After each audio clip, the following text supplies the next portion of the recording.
lot of text, which is pretty, sometimes even nicely explains all the functionalities.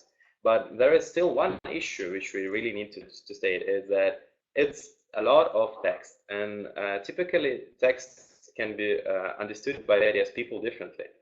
This, just a problem of perception. So to somehow improve this process, what is the proper solution finally, which we come to, is doing the mockups of interface. We will kind of talk about this a bit more in detail later today in our webinar, but this is what I really want to try to give you the main idea of. Yeah, so making the estimate, if you want to get a precise estimate, you need to share your ideas in a visual way somehow.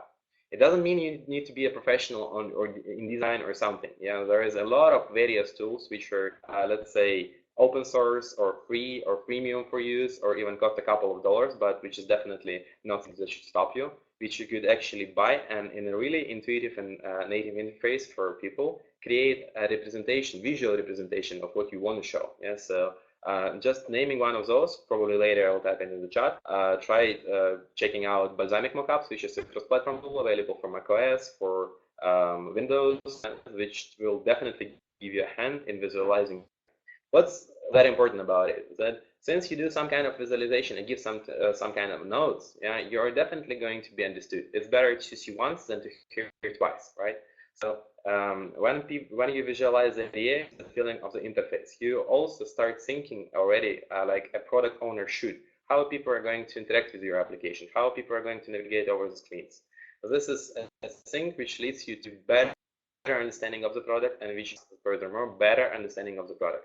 Each of these three various types of estimates, of documents for estimates which you provide us, follow to different processes how we continue our cooperation with you.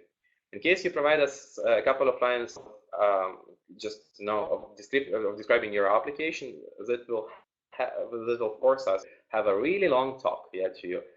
Most likely in this case, we suggest people to participate in an activity which is called a workshop. Yeah, when we actually sit down with our business analysts, we sit down with all the developers which are involved in the project possibly, and we are doing all of this process of drawing your mockups, of creating the visual feeling of the app, to understanding the navigation over the app. And of course, this is good because we're doing a good job in this area and we are professionals in it, but it's a billable activity. So you're already starting to spend your budget on the work you could actually do yourself. And so this is a really good advice. I mean, consider doing this. If you really want to push your idea, if you really want to get a precise with the budget, try to make as much to give us as much possible info as possible, and definitely try to mock up every of the screens. It will, as well as I told already, help you to understand some possible bottlenecks in the navigation of the app, bottlenecks in the idea of the app. Yeah, that's pretty much about how the estimate process goes. Yeah, so since we have this napkin estimate, we are starting a workshop activity. In case you provide us the full featured estimate with text and mockups, this leads you to a fast response, yeah, because we just need to set up the developers and just set up a meeting with them and to already estimate. Everything is clear. We don't need to do extra processing for this document. We just sit down, calculate, and give you a number. So, and definitely this is, you are not paying for the workshop activity. Okay, nevertheless, I believe this part is described good enough, and let's go to which is more specific to actually my area of work, yeah, is development. And what is that important about it? Again, this topic is going to be discussed more in detail today by Kate Goldberg. She's going to tell you about possible models of cooperation, which includes actually fixed price projects, then time and material projects, and but what does not totally apply for a fixed price model is the agile development. And agile development is our everything, yeah, because no matter how deeply you are going to plan your application, no matter how deeply you are going to prototype it, unless you get to real market, unless you get to real customers, you never know what is going to be available and what not. Some of the functionalities you feel like is going to be important eventually may become not. That means that people do decide what your app will look like, and actually not you. You can bring them a good idea, but furthermore, you need to understand their needs, and you need to understand where it finally goes. So, and software development with fixed price is not flexible enough for startups. That's my understanding for sure. Because oftentimes on the early stages of just getting live, you already need to apply a lot of changes. Successful startups oftentimes have passed a long way of changing the crucial idea. The main point of the app has changed quite a lot. That's applicable for example, Foursquare. Yeah, that's applicable for Instagram. And if you read their stories, they have really reconsidered quite a lot. Yeah, so in terms of how the app was working. And if we are going fixed price, we don't have this way to step back or to step aside, because we have already made an estimate, we have already a defined scope, and the company is going to implement what you have initially requested. Yeah. So for small businesses, for maybe I don't know, just small applications which actually represent you online, which represent mobile stores, that's an approach. But for startups, when your idea is going to evolve, and that's gonna happen for sure, it's the worst solution. For startups, I totally recommend you going with the Agile way. Agile for now is a couple of methodologies which include Scrum development, Kanban development.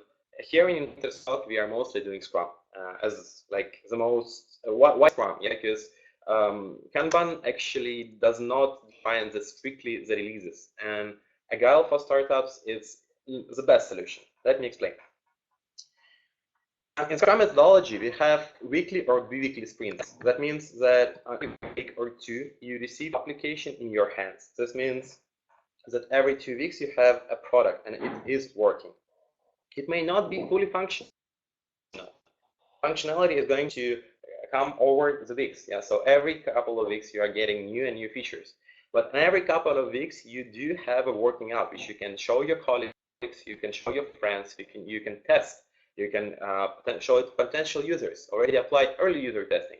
And that's really important, because at this point, since you see that something is going wrong, something in the plan is not working as it's supposed, maybe some interface changes, maybe the interface is not clear enough or not enough user-friendly, you still can change it. Yeah, that you say, hey guys, let's going to reprioritize our backlog. Yeah, that's just amount of features you actually still want to implement in the app, because these are crucial. Let's put them on the top of the list, and we start doing those, meaning that every 2 weeks you have a chance to change the way your app is evolving, right? And that's absolutely perfect.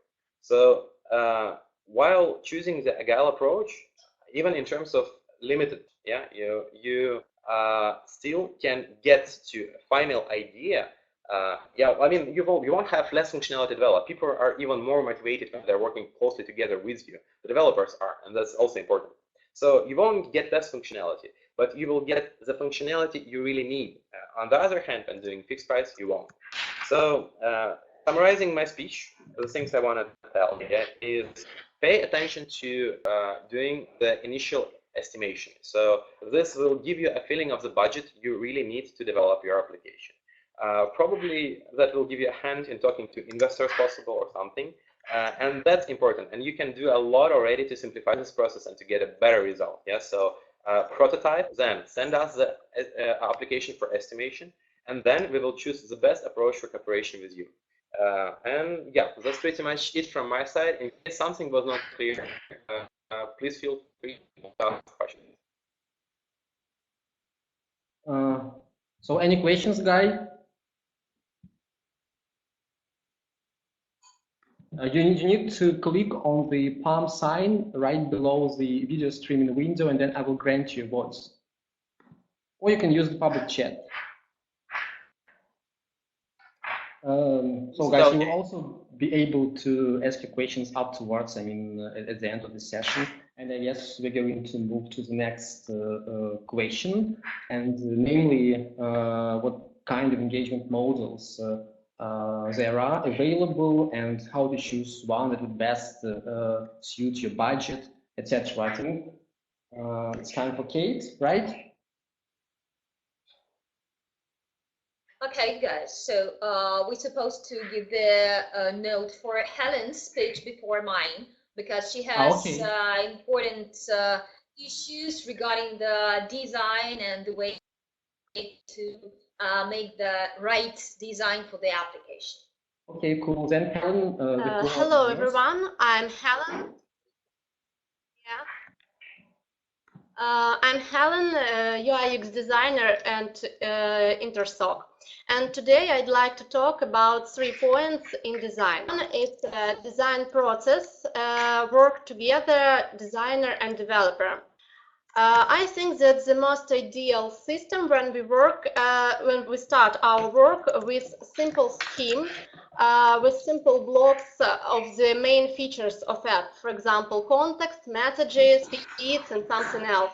We just draw in this simple scheme and discuss it with customer, with product manager, usability specialist, and others. When we describe this simple scheme, we start more detailed scheme, UX design. This scheme has every screens that we will have in our future. For example, every state for every screen. If we have a message block, we should understand that we can have about 10 or 15 screens, a different state for this block. So such detailed scheme, I think it's like technical specification for customer, for designer, and for developers in future, because every screen has its own number and its own description, or simple every connections between different blocks of app. When we finished this UX scheme, we start working with design, UI design, with the picture. And when we prepare the all UI screens, the designer should slice all resources, all graphics for developers. Designer slice graphics and then prepare folder with fonts, with specs when we can show developers what the spaces between elements, what fonts we used, what color of the fonts, what the size of the fonts. Such specification helps developers to make final app like design, as customer can see in the UI pictures. And when developer gathered first a few first screens, I think that the very important the designer should test this design, should compare gathering screen from developer with UI picture, because very frequently all two things can be different. So I try to drive you the process that I think is really important and can make the app really beautiful. The second point is about design as a tool. Remember, please, that design is really just a tool. It's not fine art. There are multiple solutions for your app every time. So you should just understand good design or bad design. It's if design achieved for solution of your main goal, it's a good design. If not, it's a bad design. That's all. And the third point, it's about your target audience. Always remember about your target audience. In target audience, you will do your app for them. So it's very important for whom you work, where and when will your users use your app.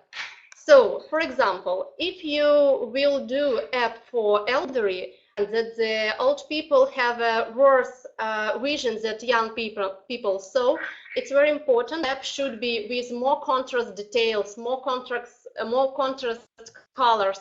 All elements should be bigger, that elderly can comfortable to use your app. Or, for example, if you will do app for children, it's also very important that your app shouldn't have any small details or something gesture like shake the device, for example. It's not comfortable for children.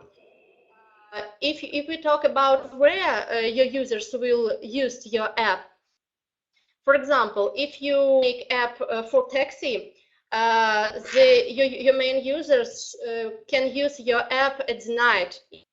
Yeah, so it's more comfortable to use app at the dark background with dark background at the night, because white background it's looks not good for eyes at the night.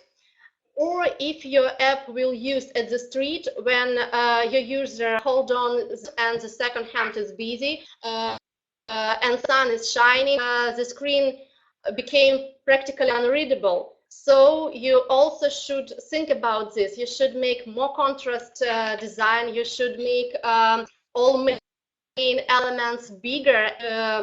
User should find all elements, important elements, with his one hand, with big finger to tap any important elements. So that's 3 points that I'd like to talk you. I think it will be useful. Thanks, Helen. So now let's move to Kate and your part. Yeah. Thank you, guys. Thank you who came here right now. So let me introduce myself. My name is Kate Goldberg. I'm CIO in Intersog. And my main target right now is to give you the feeling how can we, after estimation, after the design, after all the preparation work will be done, what will be the final element to start the development. So clients are asking 3 main questions. The first is, what budget? The second one, where to develop? And the third one, how to develop? Answers to these questions are very different. So let me explain how we are guiding the clients and who are our clients and what's the budget we can define per each client. So earlier, Yuri had explained you that we have 3 types of clients and 3 types of estimations and 3 types of possibility to calculate the project. The first one is napkin estimate. The second is middle information project. And the third one, when everything is done and all the information we've got from the client. Also, we are making the differentiation of the clients regarding these 3 types of tasks. In marketing, we know the meaning of ABC segmentation of clients. A clients are big clients. B segmentation is the client with average budget and with the feeling of exactly he wants to develop. C client is a little client who can probably make the application regarding the fixed price model or time and material, but I will move forward later on regarding all these questions. So also concerning budget and when we are making the calculations regarding the project.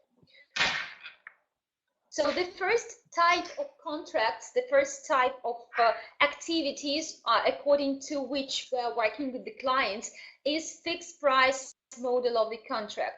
What is it? It is the project which is totally estimated from the very beginning until the end, and it has the fixed budget for everything, and all the changes which will be done during the development will be due as a change requests towards the main tasks of the development.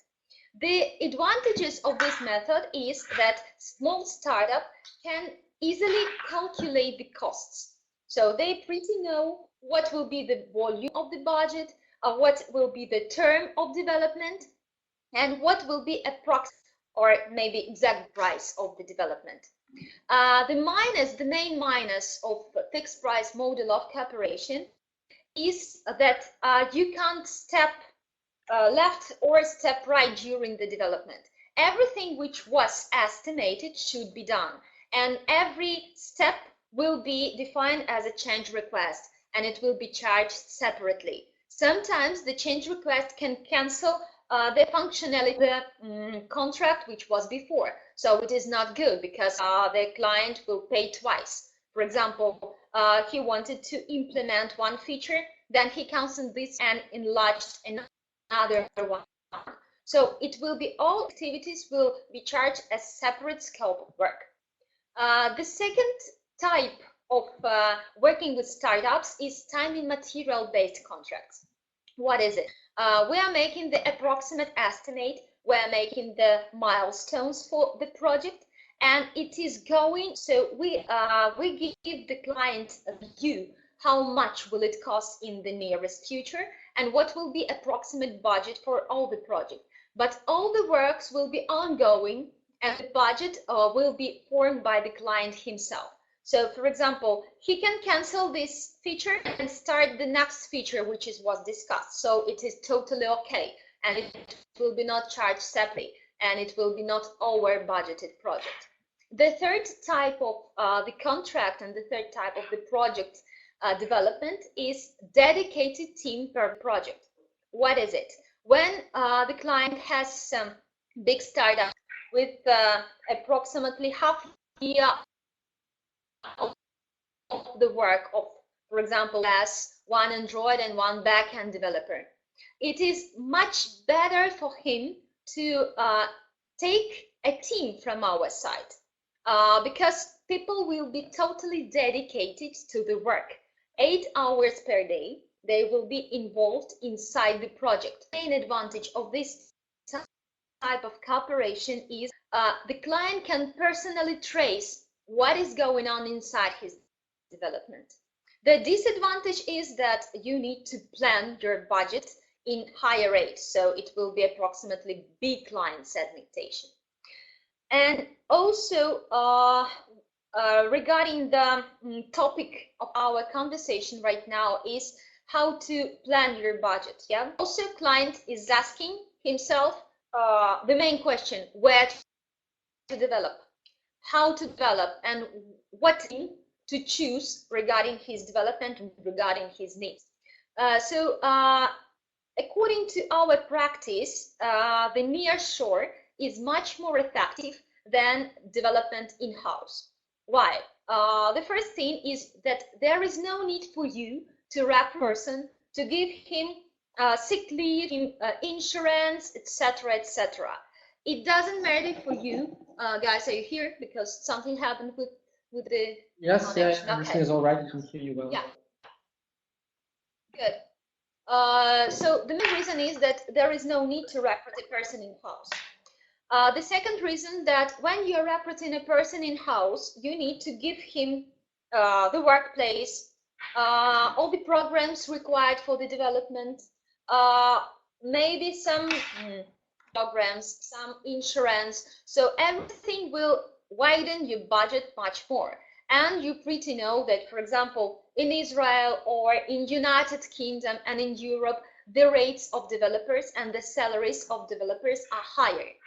So most of startups are looking forward to getting the information from nearshore companies. Intersog can offer, for example, the low budget development regarding all 3 types of contracts on fixed price model, timing, and dedicated. If it will be required, we'll give you separately the information regarding all the types and the rates. But I think that my main idea right now is to explain what is the advantage for startups to work with nearshore. I will make you the example. Now we have lots of clients, for example, in Israel, and you know that in Israel there are lots of startups right now. How we start to work with them? So as you explained you before, we are making the estimate. We are calculating the budget and giving them it to them. They are calculating their own budget and come back to us with the offer. With fixed price, they will work, with timing, they will work, or with dedicated team. Also, we have business analysts in-house who can explain the client what will be the best way for him to work under his project. So the way to reduce the development is to choose the right scheme of cooperation. And it will be maybe my target to communicate with clients and to offer the best way of cooperation. So I think that if you have some questions how to calculate the budget and what are the advantages of nearshore development, I will gladly answer all these questions, guys. Yeah, and I would also like to add that we are soon going to integrate or deploy a project estimate calculator on our website. So come back and check it probably in a couple of weeks, and then you'll be able to use this tool to get a rough estimate of your project, of your resources needed to complete your project. It will give you a rough idea of your project budget. Of course, you can contact us like for more specific detailed information or estimation of your web mobile project. So now when your product is almost ready to go mass market, let's ask our combo app specialist Serge about the best ways how a startup or a company with a small budget can actually promote their app in the App Store and you know, achieve like top charts or user loyalty. Yes, thank you, Victor. Hi, everyone. Can you hear me? Yes. Okay, great. It's nice to hear about both of you. It's thank you very much for the introduction. I hope all of us are enjoying this meeting, this webinar, and there are a lot of useful stuff to hear from each other and for our participants as well. Recently, I've been to a conference where there was a speaker and pronounced a report called 10 steps of how to properly release your mobile app. It was a pretty sophisticated report. Currently, we don't have enough time to cover all of it, but I think we have around 20 minutes. I will say most important things you should know about. Let's start from the beginning. Who are we and why we are capable of telling you about mobile marketing? We are a company who are promoting mobile apps, making marketing services for mobile games and mobile productivity and utility apps since 2010. And currently we have a portfolio of clients. It's mostly United States companies, such as, I think you've heard of it, such as Intel, such as SeaWorld, and many others. What we do exactly is we help them promote their application, analyze the most effective ways of how to implement their marketing strategies and what should be done in order to improve and make them efficient and performance-based. Let me begin from the market overall. So the market of the global app economy is currently booming. Right from when the Apple introduced the App Store, currently it's saturated with a lot of apps. There are about 1 million apps on the App Store, the same on Google Play. All of them are competing between each other, and there is a lot of saturation on the market for small or even a middle-sized developer. It's very hard to cut through this clutter. You know that your audience see you and want to use your product. So actually, in two words, how it was developed during last 3 years and until now. Like 3 years before now, most of the developers saw that they should just have a nice product, right? So they think that we have a great product, we can upload it on the App Store, and like everybody will be happy to upload and use it. It may be a worthwhile strategy several years ago, but it doesn't work right now. There were just no users, right?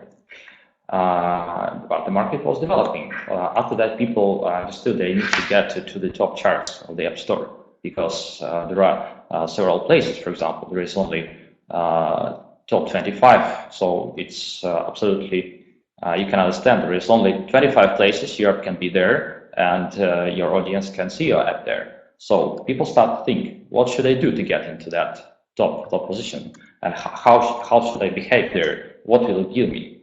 And it was, we can say, a second phase of the App Store marketing initiatives.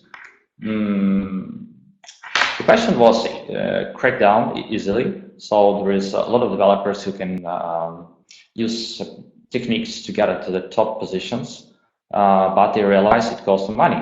And there are large publishers out there, like Big Fish, like you say Chilingo, and Pandora, Radio, and so on, who are investing millions of dollars. For example, just for you to understand, successful publisher who are top grossing games, Clash of Clans, they are investing $1 million each day on their marketing efforts. $1 million each day.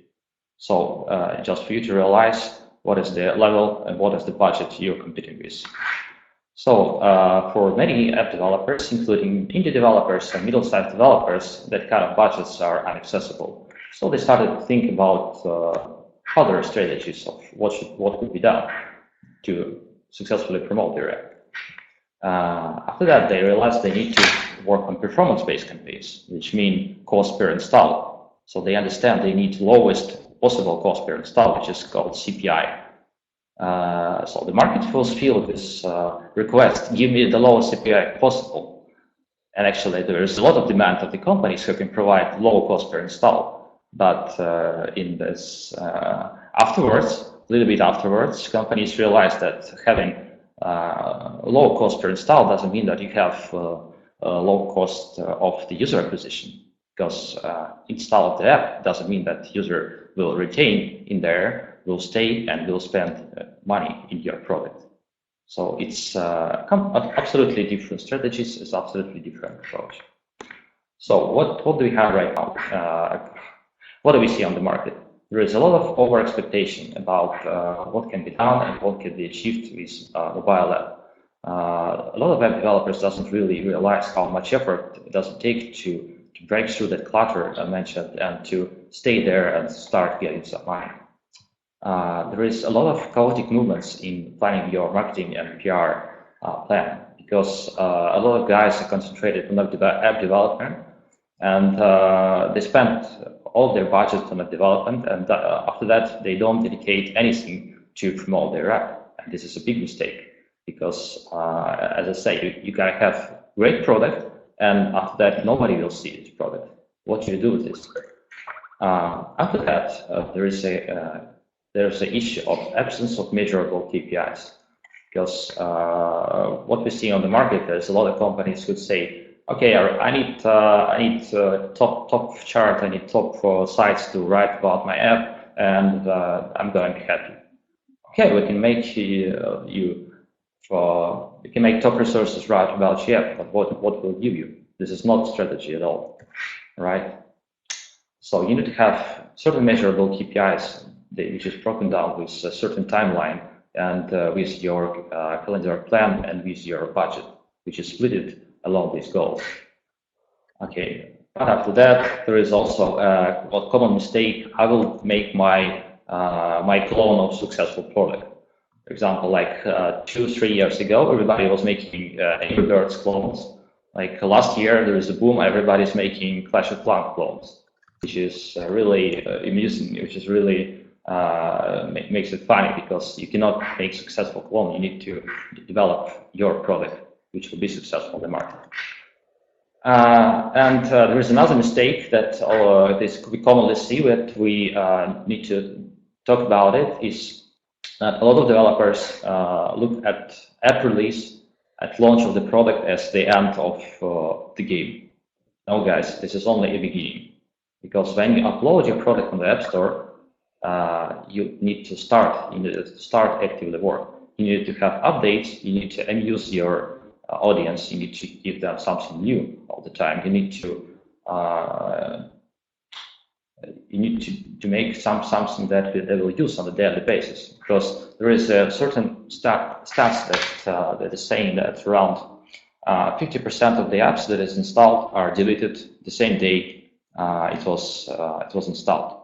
So you need to really satisfy your audience.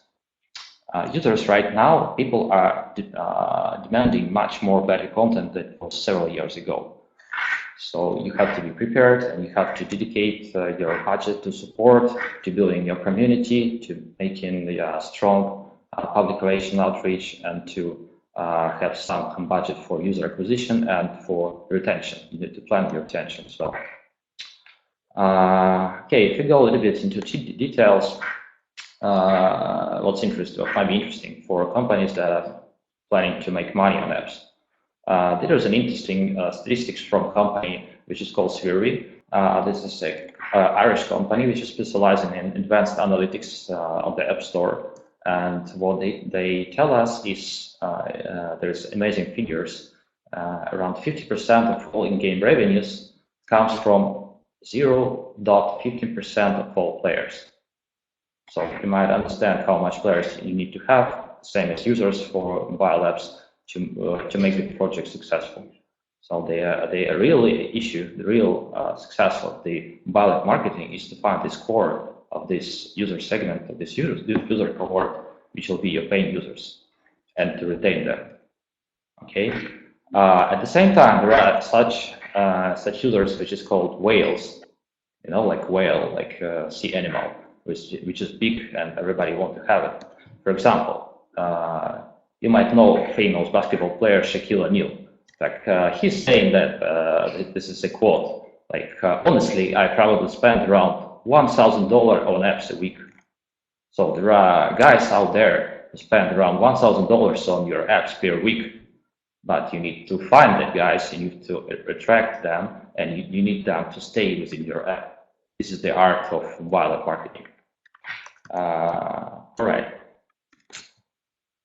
Talking about further, what can we cover? Okay, we need to talk about a little bit about analytics. This is a question which is commonly this is the area people are not really want to talk and want to think about it when they prepare the product for launch and after that. Analytics is important. This is the most important you need to have in your product, you need to prepare. And the most important, you need to prepare it in advance. And the most important, you need to know what exactly you need to track, what exactly you need to analyze, and how you need to interpret this data. Because one thing that is integrate some piece of software, and another thing is to be able to analyze it, to give proper outcomes of what this piece of software really gives you. Okay, so for example, you might want to know if you have a product use tutorial, you might want to know what share of your audience are turned off the tutorial. So how much people doesn't really want to see this tutorial. How much people pass in this tutorial and start using your app, for example. Yeah. So is this tutorial is sufficient? For example, you might want to know how many people are still using your app 1 day or 7 days or 14 days after they install it. You might really want to know because you want to target your messages, all your communication, and all your monetization efforts only at these people. All right. And for example, you might want to know what is the share of users or your audience who are even looking at your in-app store, at your apps inside the application. What is the conversion? What is the conversion to purchase? What is the conversion to second purchase? So how much people are really buying something inside your app? What is the cost of of the users that you attract? Because as I said before, a lot of people really just making some chaotic actions, like let's make some reviews, let's make some social media contests, let's make share in the media, and so on. But they don't realize what is the cost of these users they bring in the app. This is the big problem, because they don't understand how much revenue they get after all, right? So, and at the same time, you might want to understand what is the difference based on the platform, based on the country, based on the source of traffic and the type of device. Because we commonly see that people are behaving differently on different devices. For example, people use differently your product on iPad and on iPhone. You might want to have different products by them. You have to have special strategy. All right. So basically things I would just state you might want to analyze is to know the sources of the traffic. So we might want to know from which websites or from which places people really coming to your app. Second, you might want to know what is their funnels, to build the funnels inside the app and segment it, right? The problem is there is no standard like you might want to see on the web. On the web there is Google Analytics, and everybody uses it and everybody knows about it. There is a problem with mobile app. There is a lot of formats, a lot of companies providing analytics services. There's plenty of it. You might want to know Kissmetrics, Mixpanel, Localytics, Flurry, the same Google Analytics, Upside, Epsilon, and so on and so on. The problem is none of these companies provide complete solution that would satisfy all your needs. There is no like general solution for everybody. So, guys, you might need to understand what are your targets, what are your goals, and select the piece of software that would the best fit your goals or combine them between them. And for this, you might need to have some professional advice how to use them. All right. After all, a little bit 2 words about App Store optimization, right? What do we understand about it? It's also very funny when people think about App Store optimization, they start to think about SEO, and SEO is some kind of magic pill. Okay, guys, there is no magic pill in App Store optimization. This is a tool which you need to have to be so that your app can be discovered. So you need to understand that your name of the app is visible and recognizable. You need to pay attention to your app icon. You need to have the best possible app screenshots, because actually app screenshots is like the movie posters. People would find a lot of information from them. It's not just a screenshot of your app, right? You might want to have beautiful video. A beautiful video that will describe of how people should really use your app and why would they download it, right? After that, which is more technical part, you need to have proper keywords. It's different on iOS and Google Play, but to have proper keywords is like part of the success, because this is why people are finding your app on the proper keywords. And you need to have engaging app description, so that, for example, it is very important for product apps, like different kind of utilities, converters, and so on, so that people understand which features do you provide and why should they use your product on the contrary, like a lot of other products. There is a lot of music players in the world. Why do they choose your music player? This is very much important. Okay, coming back to the App Store and Google Play ranking. I'd like to talk a little bit about it, so we can dedicate special meeting, because there is plenty to talk about it. Okay, actually Yes, sir. Please go on. All right. What time do we have? How much time do we have? As much as you want to, maybe 10 more minutes. Okay, 10 minutes. So I will talk briefly about the App Store ranking algorithms in iOS and Google Play, because they are different and people would love to know what is the difference. All right. So if we're talking about iOS, App ranking algorithm is exponent function. So what does it mean? That it depends on the actually three factors. It's the number of downloads, it's the velocity of your app downloads, which means how much downloads do you get in the piece of time, in an hour or in 1 day, and on so-called stars, which is user reviews, right? So the most important factor is the number of downloads. So actually it's pretty straightforward. The more app downloads you have, the more successful your app. Very simple, right? On Google Play, the ranking algorithm is much more complicated. It's actually very much similar to what you have on Google search. So, what your Google Play ranking algorithm depends on? First of all, total number of downloads, which means total number of downloads you have through all your app history.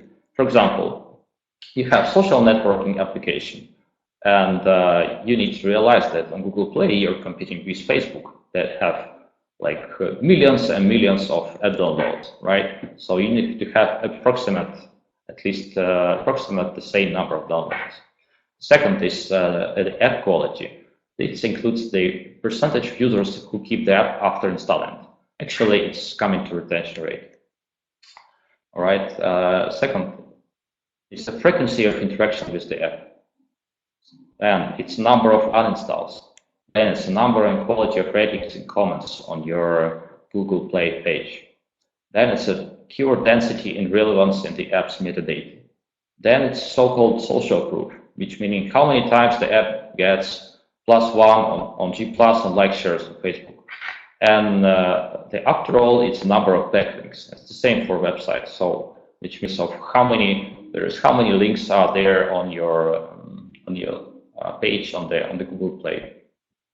So you can see that there's a big difference between iOS and Google Play ranking. And to be successful on each platform differently, you need to have different strategy to be successful there. Right, but I think it's more or less okay for now because we can discuss, can talk a lot about it. There's a lot of topics can be covered. I think our audience need to maybe have some questions. Yes, Serge, thanks very much. It's been quite comprehensive, I would say. Of course, the topic is very ample, to cover it within just even 20 minutes. But I think your part was really very interesting and useful. And if you guys have any questions to Serge, just raise your hand or use the public chat. And also, you can contact us using contact information you can see on the screen right now. Victor, do you hear me right now? Yes, Kate. It's Kate. Yeah, I just want to add some little finalizing of our conversation. So as Serge mentioned before, everything is really personal, So there is no final recipe towards your project. Everything should be discussed because we are providing the business with a human face. So everything should be estimated. Everything should be discussed. So on any issues, on any questions, please feel free to contact anybody of us and we will gladly answer all the questions which will be rising up after. So we pretty understand that now, for example, you don't have any questions and after they will rise up. So guys, you're welcome. Yeah, and also I would like to share one link with you right now, just a moment. So we are going to host free project estimation sessions in Google Hangouts on August 15th and 16th. So you can read detailed information if you follow this link. You can sign up. Please feel free to share this news among your colleagues, peer companies, friends, whoever may need help assessing their web or mobile project or getting basic understanding of what resources, platforms, and skills are basically needed to implement the project.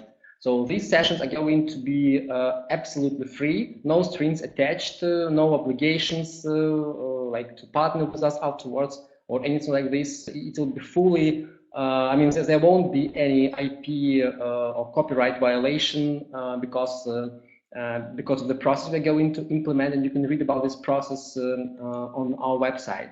So please feel free to sign up to these sessions and also share the news and also check our blog often because we are trying to build some thought-provoking knowledge body for all of you to better plan your mobile strategy and succeed on the marketplace. So thanks a lot for being with us. We are going to host more webinars for you. Our next webinar will be on how to build, how to make webs using PhoneGap, this pretty cool technology and useful technology to supplement your app development. So then I think our upcoming webinars will be more specific, more subject specific and more technical. We're going to involve our BAs, our PMs, and people who make our apps as cool as they are and as willing as they are. So these guys are going to share their extensive knowledge with you. So please be with us, sign up to our updates, and have a good day. Okay. Bye. Thank you, everybody. Goodbye. Bye. Bye bye.